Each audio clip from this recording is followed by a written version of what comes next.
Hey everyone, welcome back to Poplar Preparedness. Today we're going to be trying to find 4 million missing American workers. Since this whole incident has occurred, we still have not gotten back to full employment for the American population. 4 million workers less are working now than they did in 2020 at the early. So, where did these workers go? Are they all sitting home eating bonbons on unemployment? Or is something else going on? I'm going to dive into the numbers that I'm pulling from the Federal Reserve and from the BLS. That's the U.S. Bureau of Labor and Statistics. So we're going to be taking a deep dive into some of these numbers and really just looking at not only the cause or causes of this worker shortage, but we're going to be looking at some of the implication that has for the market and the Main Street type businesses and such.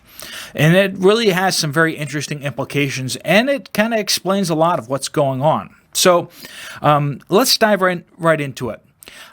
If you've been anywhere outside your house in the last number of months, you've probably seen the help wanted signs everywhere you go. You've probably also run into some businesses that have been closed or are telling you that they're restricting hours because they don't have enough workers. This may at first seem really odd, but then when you start seeing the prices for everything going through the roof, it becomes even odder. You're like, if they're charging me this much money, why can't they pay enough to get workers in the doors? And what we're seeing now is that there is literally just a shortage of workers. There just aren't enough workers to go around. And so these businesses may steal those workers from each other, but those willing to work have declined significantly. All right, let's take a look here. This is from the Federal Reserve in St. Louis. Or St. Louis, or however you pronounce that. I say St. Louis. But as you can see here, the peak at the very beginning of 2020, down to where we are, we've recovered quite a bit, but we're still 4 million less workers now than what we were at before. And yet, while our knee-jerk reaction is probably going to be, and we've heard this from a lot of people, basically all these people are just sitting on unemployment. And when I dug into the numbers and dug into what's going on, the answer is that's not true. They're not sitting on unemployment anymore. We're seeing headlines like this: why unemployment claims are at their lowest in decades. And when you look at the statistics behind all that, we're seeing that initial claims for unemployment are rapidly dropping. In fact, we're seeing that employers and companies are not firing their workers, and people are not getting onto unemployment benefits, and the people that are on unemployment benefits are falling off like rocks because those extended benefits fell off. And when those extended benefits fell off, most of the workers that have been sitting on it for a while, they all got bumped off. And so we're actually seeing the unemployment claims are actually quite low. That's not where we're going to find our 4 million workers. So let's take a look at this statistic here. So before, in February 2020, we were looking at a labor participation rate of 63.3%. Now, according to my back-of-the-envelope math and pulling this from other places, we have 157.5 million workers. I believe that was in 2018, so it's like slightly higher than that in 2020.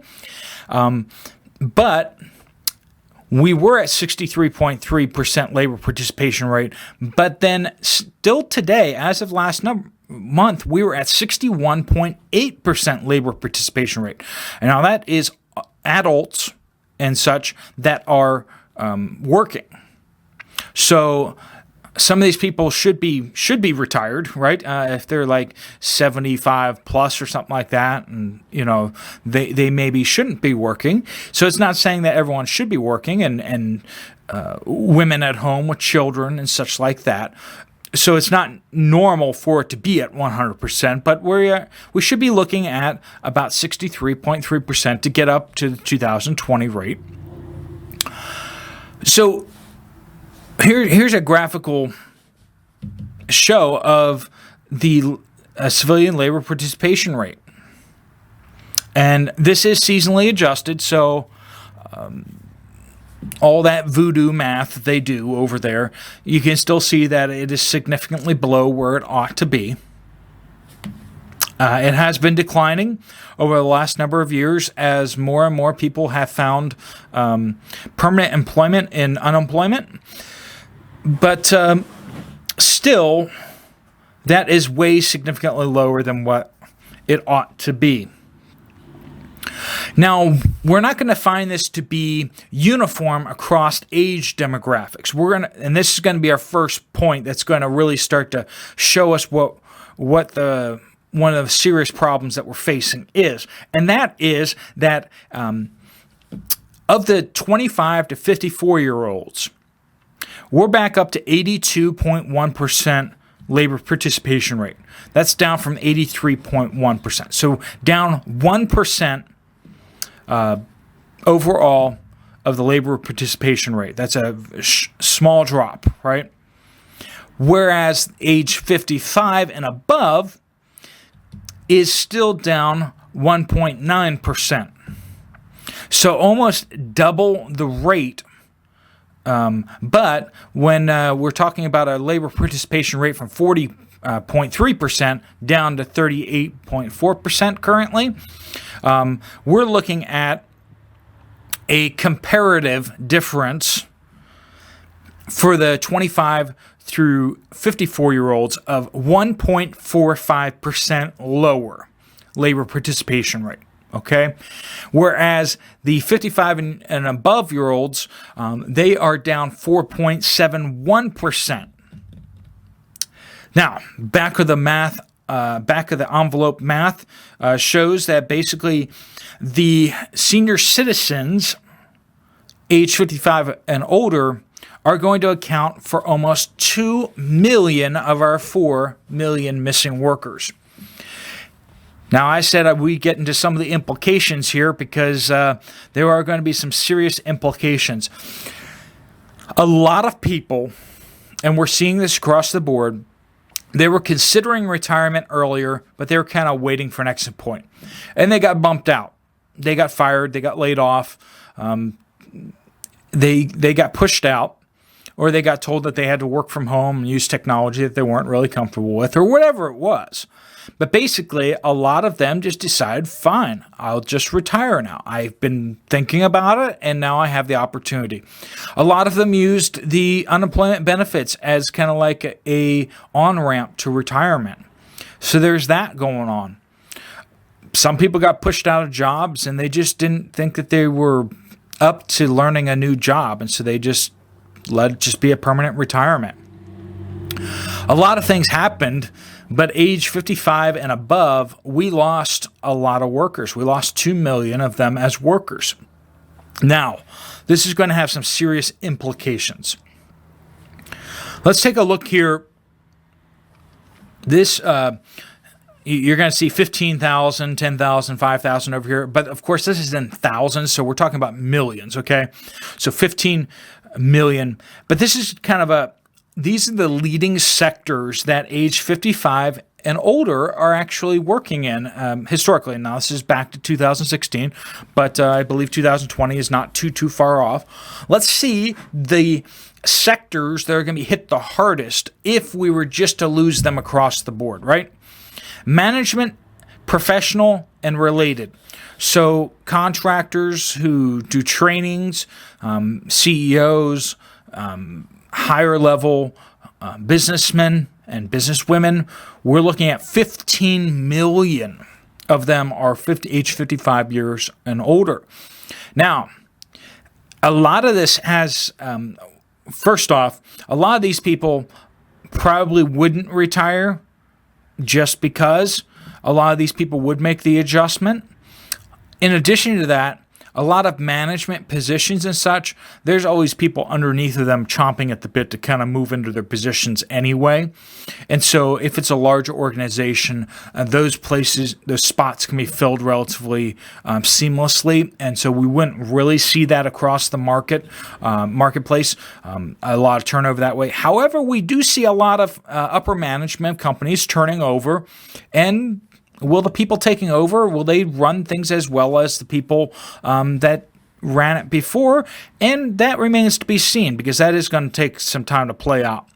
The next group here of about 8 million workers is sales and office personnel.